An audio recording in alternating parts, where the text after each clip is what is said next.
Halo, assalamualaikum warahmatullahi wabarakatuh. Ya, kita kembali lagi di channel YouTube Terus Pinjol.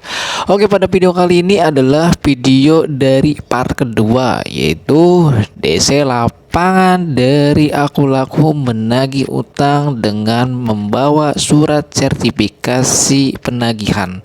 Ini adalah video part kedua. Tetapi di part yang pertama itu yaitu gue membahas soal DC lapangannya membawa surat sertifikasi penagihan.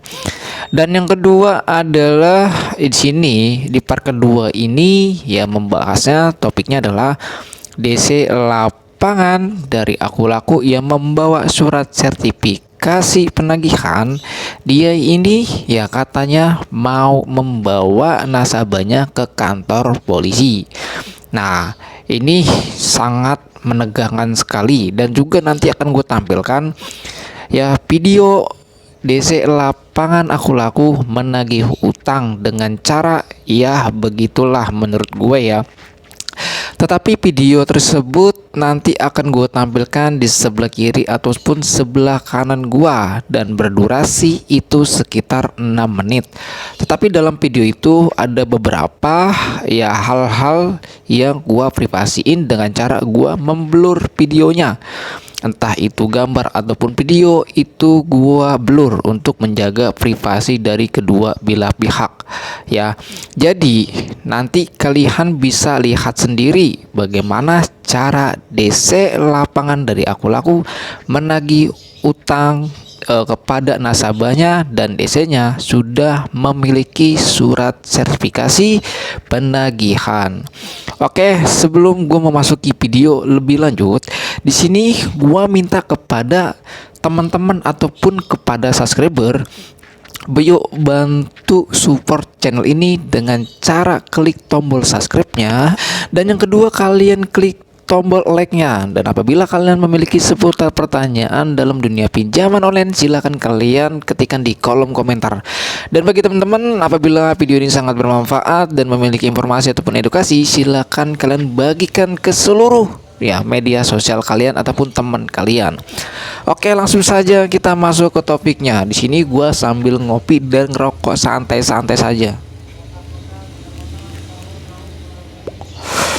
Nah, sini gua akan berikan penjelasan terlebih dahulu. Nasabah ini berdomisili di Jakarta Selatan. Dia memiliki tagihan utang itu di aku laku sebesar 3,7 juta atau 3.700.000 ya. Dan dia memiliki keterlambatan sudah 3 bulan ataupun 90 hari dia didatengin DC lapangannya. Oke, langsung saja kita masuk ke videonya, yaitu DC lapangan dari aku laku yang sudah memiliki sertifikat profesi penagihan. Dia menagih utang kepada nasabahnya. Oke, silakan kalian menikmati videonya di sebelah kiri ataupun sebelah kanan gua. Sebelum gua memplay videonya, di sini gua selalu menggunakan handset agar suara aktivitas dari kedua belah pihak itu gua mendengarkan lebih jelas. Jadi bagi teman-teman, silakan pasang handset kalian karena suaranya agak sedikit kecil ya. Dan di sini di video ini ya gue sudah berusaha untuk membesarkan volumenya. Oke, silakan kalian simak videonya. Berapa bos? Habis mau. Maaf ya, saya foto ya. Oh,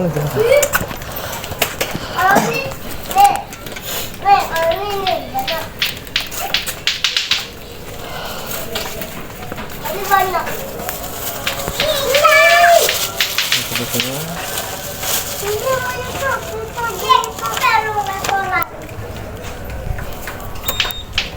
Dilihat masih aktif ya mbak? Iya.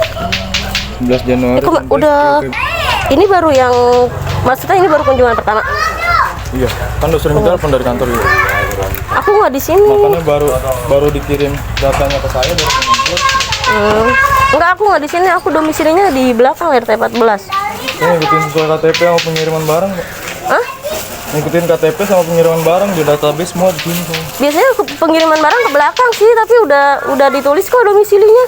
Database-nya soalnya di sistem di sini. Maaf, Mas. Nggak boleh foto ini, Mbak. Oh, nggak boleh. Nggak boleh. Buat siapa? Aldi Fadli. Oke. Ini surat penagihan saya sertifikasi Iya. resmi kan, Mbak. Dan nggak boleh foto.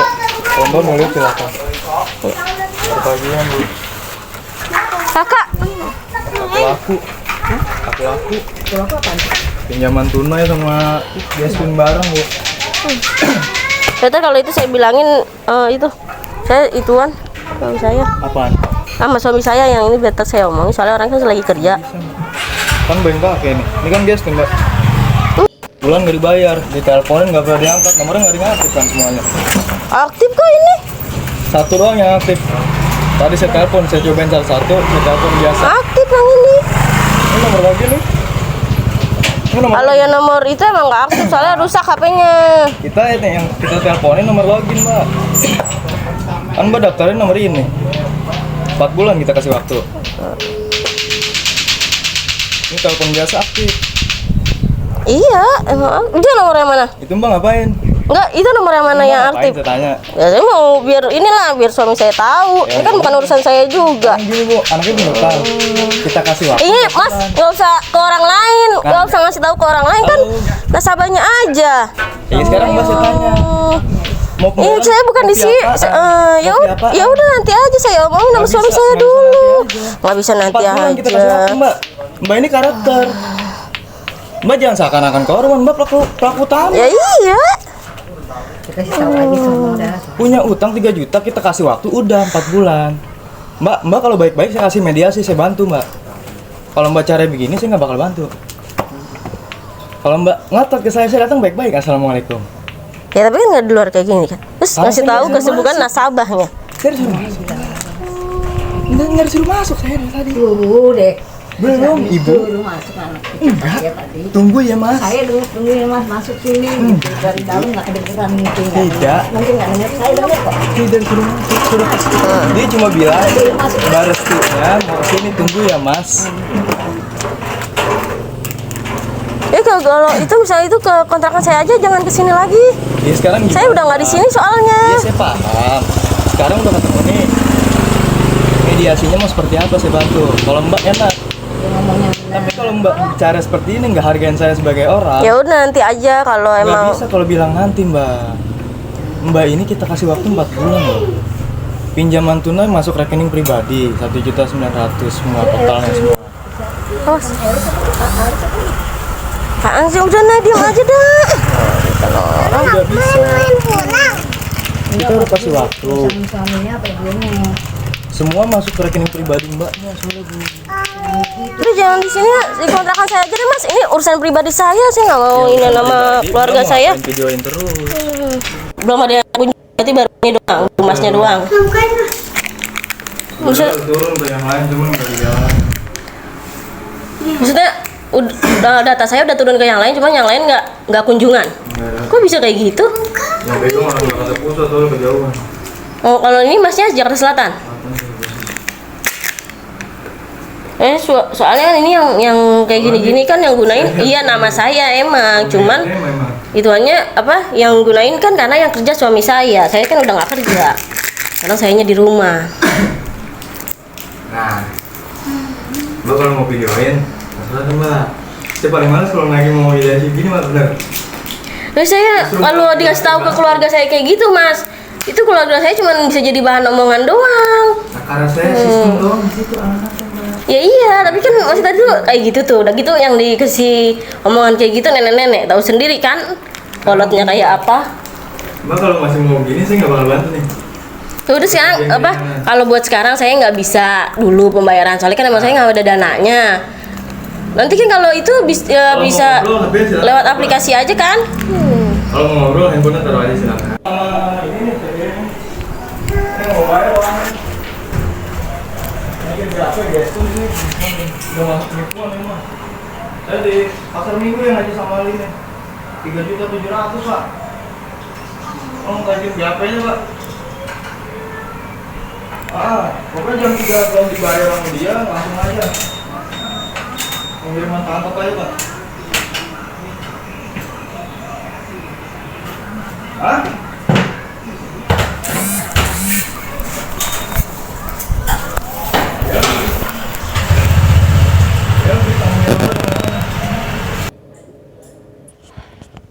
Ya, dalam video durasi 6 menit yang tadi gue sudah tampilkan, di situ kalian sudah mendengarkan suara juga dan bagaimana ya suasana ketika DC dari Aku Laku ini menagih utang kepada nasabahnya, sedangkan DC-nya ini sudah memiliki sertifikasi profesi penagihan. Apakah orang tersebut memang layak untuk mendapatkan surat sertifikasi profesi sebagai penagihan? Ya, kalau gue lihat video aslinya itu orangnya si DC-nya itu di sebelah kanan sini ada tatonya bro, ada tatonya. Tapi dalam video ini gua blur sengaja karena itu untuk menjaga privasi dari kedua belah pihak ya. Itu tapi kenapa OJK bisa menyetujui orang ini memiliki sertifikasi profesi penagih ya?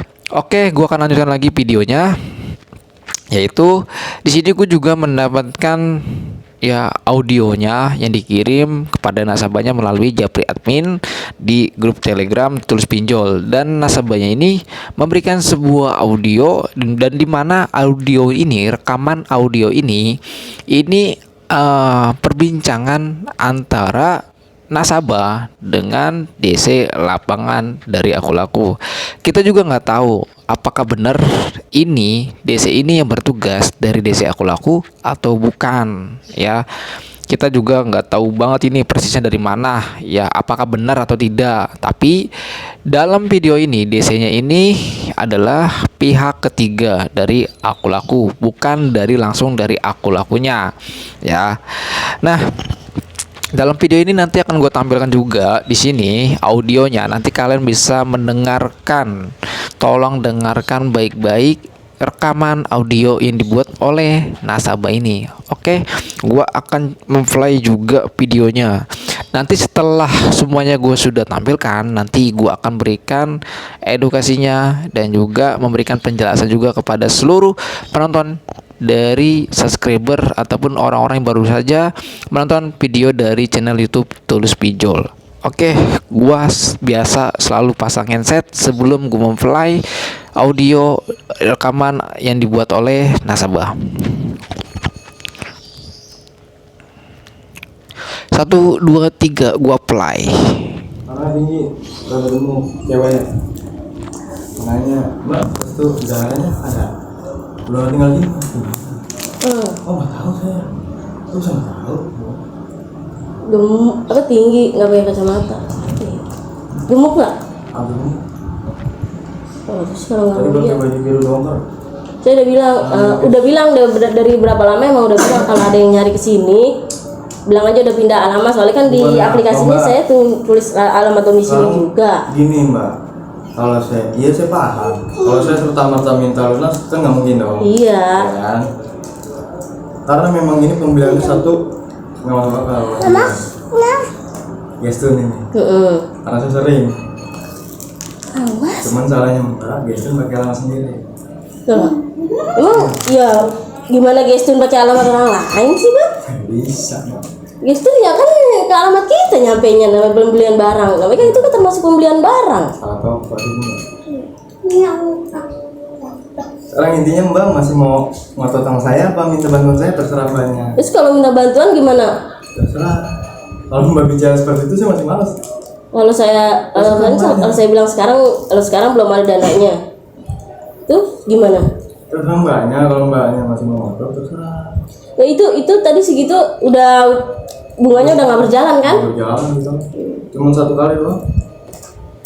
Itu dia nggak bisa dipotong ya, maksudnya bunganya itu, dendanya itu nggak bisa dipotong. Bisa aja, kalau mbak enak ngomongnya masih bisa aja bang. Gampang mbak, tinggal aja.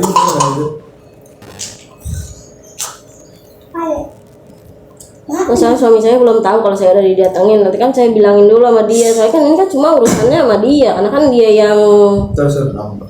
iya. Itu kan tinggal mediasi dengan siapapun mbak. Kalau saya kan cuma bisa bantu buat di kantor. Sekarang dari mbak ini, kalau mbaknya enak kayak ngomong, mau saya bantu, dibantu mbak. Ya dibantunya maksudnya yang Kalau kayak mbak gimana maju nih? keringanan, itu hanya sekali bayar mbak. Dan hanya salah satu yang bisa dihilangin diskon. antara belanja cicilan sama cash loan. Kalau saya lihat riwayat saya ini yang paling gede itu yang cash loan Adiknya. paling gede. Ajak adiknya. Oh enggak, yang cash loan paling gede. Pinjaman tunai paling besar. Pinjaman tunai terakhir udah 1,2. Iya. Jadi berapa dia? 19,1. Ini kalau pay letternya kalau nggak salah berapa ya? Itu 18. Saya males kalau udah. Lebih baik diajukan keringanan, ya cash loan pinjaman tunai. Loh tapi kan pay letternya bukan lebih gencar dia Dendanya kan udah berhenti. ditagihnya. Sama aja tuh, pinjaman tunai sama apa? Cash loan sama aku cicil sama belanja. Bukan masalah gencarnya, saya nyari yang lebih tingginya biar mbak lebih ringan. Ini data saya sampai kapan sama Mas? Apa nanti bisa biasanya kayak gitu? Seterusnya. Dioper-oper lagi. Nggak bakalan saya oper, saya tahan terus. Soalnya di sini suka ada yang kayak Susah. gitu. Intinya sekarang mau gimana mbak? Ya kalau buat saat ini Mas saya belum bisa bayar. Ini mbak kalau bilang saat ini udah bisa bayar sama sekali gitu. Heeh. Saya mau laporan lagi manajer ini. Ya terus saya mau gimana dong? Emang nggak bisa bayar. Itu mbak, saya mbak gitu. Kalau ditanya kapan juga ya saya belum bisa mastiin. Ntar kalau saya mastiin kapan bisa bayar terus saya masih kesini lagi sayanya masih belum megang dana gimana? Usaha belum, tapi bilang nggak ada. Ya kan bukan saya yang kerja, suami saya. Nah, kalau waktu itu nggak bakalan sih mbak.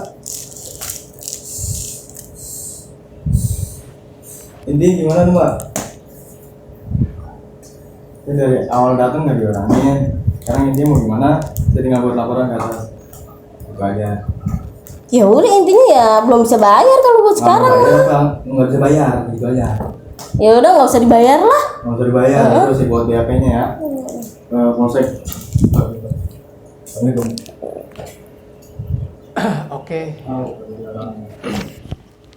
Oke, itu adalah tadi rekaman audio yang dikirim oleh si nasabahnya ini ya. Rekaman audio ini adalah perbincangan antara si nasabah dan juga desa lapangannya. Tetapi di sini gue bahas yang terakhir dulu ya, rekaman terakhir. Gue mendengar di akhiran diskusi tadi dia mengatakan katanya kalau nggak dibayar kita akan buatkan BAP di polsek. Wow. Ya, DC berani-beraninya ngomong kayak gitu. Ini ada rekamannya loh bro. Ya, tadi kalian sudah mendengar. Coba kalian play lagi deh yang di akhiran diskusinya tadi ya, rekaman yang tadi, audionya tadi yang di terakhir. Kalian coba dengarkan. Biasanya ngomong kayak gitu loh. Di sini gua kasih tahu dulu kepada kalian, kata-kata yang dia keluarkan itu adalah hanya untuk menakuti kalian. Nasabah pinjaman online yang telat bayar ataupun pay letter yang telat bayar, ketika dia tidak bayar utangnya itu tidak bisa dipidanakan ataupun tidak bisa dipenjarakan. Ya, hukumnya hanya perdata saja. Dan kalian punya aset itu tidak akan disita. Ya, kalian tidak akan disita. Aset-aset kalian ataupun apa itu tidak akan disita ataupun diambil sama dia, itu tidak bisa. Kalau dia melakukan seperti itu namanya saja ya, namanya itu adalah pencurian. Kalau dia melakukan seperti itu, teriakin saja itu adalah maling. Ya, lanjut lagi ya bro. Itu yang terakhir tadi audionya, kalian sudah mendengarkan. Yang kedua adalah poin yang gue ambil juga adalah yang tadi video yang pertama tadi gue tampilkan, yaitu di situ terlihat desanya menunjukkan surat sertifikasi penagihan dari Aku Laku ya. Terus yang kedua poinnya adalah ini DC gue juga sempat bingung.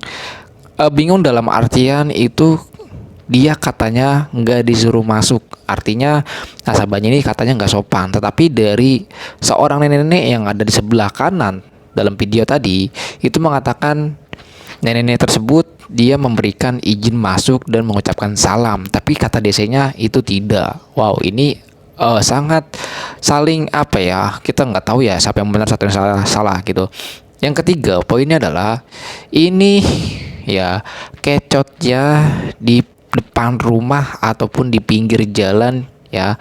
Ini seharusnya jangan dilakukan seperti ini. Apabila sini kondisinya sudah tidak mengkondisifkan, lebih baik ya untuk DC-nya mendingan kalian bisa mengkondisikan dengan cara-cara yang lebih profesional, karena kalian itu sudah memiliki sertifikasi profesi sebagai penagih. Seharusnya kalian bisa mengatasi hal itu ketika sudah mulai suasananya sudah tidak enak lagi. Jangan di pinggir jalan ya, ini sangat memalukan sekali bagi nasabah. Nah, yang ketiga adalah yang seterusnya itu adalah poinnya tadi gue sudah mendengar ya. Di sini ada negosiasi, yaitu ya gua menyimak dalam videonya ya. Ini seolah-olah kita yang membutuhkan ya untuk penagih. Seharusnya kalau dia nagih, yang membutuh itu adalah penagihnya, tim dari penagih, karena dia membutuhkan pembayaran kalian. Kenapa kita yang harus membutuhkannya, kan gitu dalam kata-kata dia tadi. Nah, terus lagi ya, dia katanya nggak akan membantu. Ya udah, kalau misalkan dia nggak membantu kamu, ya udah, nggak usah dipaksakan. Kenapa kamu harus mau gitu kan? Nggak usah. Lagi pula kalau misalkan kalian memang tidak membayar selama-lamanya, maka DC-nya akan pusing sendiri. Pusing karena apa? Pusing nantinya dia membuat reportnya seperti apa kepada atasannya, karena dia gagal menagih utang. Gitu ya bro. Terus yang selanjutnya lagi poinnya adalah ya, dalam video terakhir tadi itu gue mendengar secara jelas dalam mindset gue. Kalian mungkin bisa play video ulangnya di video terakhirnya ya, bukan di rekaman audio tapi video terakhirnya. Itu gue mendengar katanya ya, itu dia akan mau di BAP dan katanya tangkap saja. Dan gue nggak tahu ini suara dari mana sumbernya, tapi ada kata-kata seperti itu dalam audio rekaman videonya ini ya. Nah itu jadi OJK seharusnya lebih ketat lagi ya perihal DC lapangan dari fintech ataupun dari paylater yang sudah memiliki sertifikasi profesi itu harus bagaimana, karena ini baru saja terjadi ya. DC-nya menurut gua ini kurang baik ya. Ini OJK harus lebih ketat lagi aturannya seperti apa kepada DC lapangannya yang menagih nasabah yang telat bayar ataupun gagal bayar ya. Untuk OJK ya gue sarankan ya lebih ketat lagi, harus lebih profesional lagi. Ini terjadi lagi, dia sudah mendapatkan surat sertifikasi profesi penagih, tapi kelakuannya ini masih seperti DC lapangan yang belum memiliki surat sertifikasi profesi ya. Jadi gue mohon kepada OJK, dia harus dipertimbangkan lagi dan bagaimana ya, harus seperti apa nasabah ketika mendapatkan hal ini. Ya, di sini gue hanya bisa menyampaikan melalui video agar masyarakat yang di luar sana ini lebih memahami tentang DC lapangan menagih hutang ataupun aturan-aturan dari OJK. Dan juga di sini untuk memerintahkan kepada OJK memberitahu melalui video bahwasanya hari ini terjadi ya, itu nasabah diperlakukan seperti tadi video yang gue sudah tampilkan. Menurut OJK itu bagaimana sih? Ya, dia sudah mendapatkan surat sertifikasi profesi tapi DC-nya masih seperti ini. Oke, untuk nasabahnya, kalian ketika mendapatkan hal yang serupa pada video ini, alangkah baiknya kalian tidak terlalu bawa emosi. Kalian bawa santai saja, bro. Dan apabila DC-nya ini sudah melanggar aturan OJK, silakan kalian laporkan saja kepada OJK ataupun AFI. Dan bagi nasabah, kalian tidak perlu takut ketika kalian diancam ataupun mereka mengatakan akan dibawakan ke kantor polisi. Itu tidak akan terjadi ya bro. Mereka bisa membawa kalian ke kantor polisi dengan catatan kalau kalian itu melakukan tindakan kekerasan ya. Tindakan kekerasan kalian kepada DC yang bertugas itu kalian bisa diancam pidana ataupun kalian bisa dibawa ke kantor polisi. Itu saja bro. Jadi bagi teman-teman, ketika didatangi DC lapangan dari fintech ataupun dari paylater, kalian nggak usah takut ya, nggak usah takut ya, cukup tenang saja dan usahakan kalian cari kondisi ataupun suasana yang lebih tidak terlalu seperti tadi itu ya. Terlalu, gua rasa itu terlalu kecot ya, terlalu ricuh gitu loh maksud gua. Ya, janganlah, kita bawa santai aja. Kalau misalkan nasabahnya ini memang nggak mampu bayar, seharusnya DC ini bisa memberikan mediasi yang secara baik-baik ataupun secara yang lebih bagaimana nasabah ini bisa tertarik untuk melakukan pembayaran. Ya, DC dari pinjaman online ataupun dari paylater, mereka tidak akan bisa memaksa kalian untuk membayar walaupun kalian ini memang nggak ada uang. Ya, dan poin terakhir tadi gue sempet menyimak juga, itu DC-nya menuduh katanya ya tanpa bukti, dia menuduh katanya tidak ada usaha, tapi belum bilang, mengatakan belum bayar. Jadi bagi teman-teman yang saat ini ya tidak usah takut, tidak usah khawatir, cukup tenang saja. Sebenarnya hal-hal seperti ini juga banyak terjadi ya kepada nasabah-nasabah lainnya. Coba gue juga sudah pernah lihat juga di YouTube lain, itu juga ada yang diperlakukan yang lebih buruk lagi. Tapi kalian cukup ambil data saja, yaitu rekam video. Apabila ada tindakan yang melanggar hukum ataupun melanggar aturan OJK, silakan kalian lapor kepada ke kantor polisi ataupun OJK-nya. Ya, jadi bagi teman-teman, gua sarankan adalah kalian stop untuk mencari informasi tentang pinjol yang memiliki DC lapangan. Tetapi kalian yang harus kalian pahami dan kalian harus pelajari adalah aturan OJK. Aturan OJK yang perihal tentang DC lapangan menagih utang. Dan kedua adalah kalian juga harus tahu ya, harus tahu dalam artian itu ya, kalian harus mengerti tentang pinjaman online. Kalian hiraukan saja masalah B-checking ataupun silik OJK, ataupun kalian didatangi DC lapangan. Cukup kalian itu beri alasan kepada DC lapangannya kalau dia maksa menagih. Bilang kalian memang ada uang. Udah gitu aja. Terus yang terakhir adalah, tadi gue juga sempat mendengar katanya itu mereka akan terus-terusan menagih utang kepada nasabah tersebut. Ya, perlu kalian ketahui bahwa DC pinjaman online, DC lapangan pinjaman online ataupun paylater itu dia nagih ada masa expirednya. Misalkan dengan inisial F, dia ada masa aktifnya sampai 30 hari untuk menagih nasabah ataupun debitur si A. Kalau misalkan masa expirednya itu udah lebih, maka DC tidak akan bisa menagih lagi, karena setiap dia datang itu harus ada izin surat jalannya ataupun surat izin dia menagih utang. Jadi nggak semena-mena ataupun nggak sembarangan dia datang ke rumah nasabah untuk menagih, dan itu harus ada izinnya ya, atau izin yang sudah disetujui oleh atasannya dia ataupun dari pihak penyedia ya, layanan untuk penagihan. Nah, itu adalah informasi ataupun edukasi yang gua sampaikan kepada teman-teman. Semoga ini adalah sebuah pelajaran bagi teman-teman semua yang saat ini telat bayar ataupun gagal bayar, ataupun kalian yang saat ini belum datangin DC lapangan ataupun yang sudah didatengin DC lapangan. Ya. Oh iya, di sini maaf aja durasinya agak sedikit panjang karena ini gua rasa ini sangat manfaat banget ya informasinya bagi teman-teman yang belum tahu. Dan bagi teman-teman juga di video part pertama yang belum nonton, silakan kalian klik aja linknya yang ada di deskripsi. Yang kedua, apabila kalian ingin curhat, ingin gabung ya, ingin mencari tahu tentang info DC lapangan, ataupun kalian ingin belajar tentang dunia pinjaman online, silakan kalian saja gabung masuk di grup Telegram gue, yaitu linknya ada di deskripsi.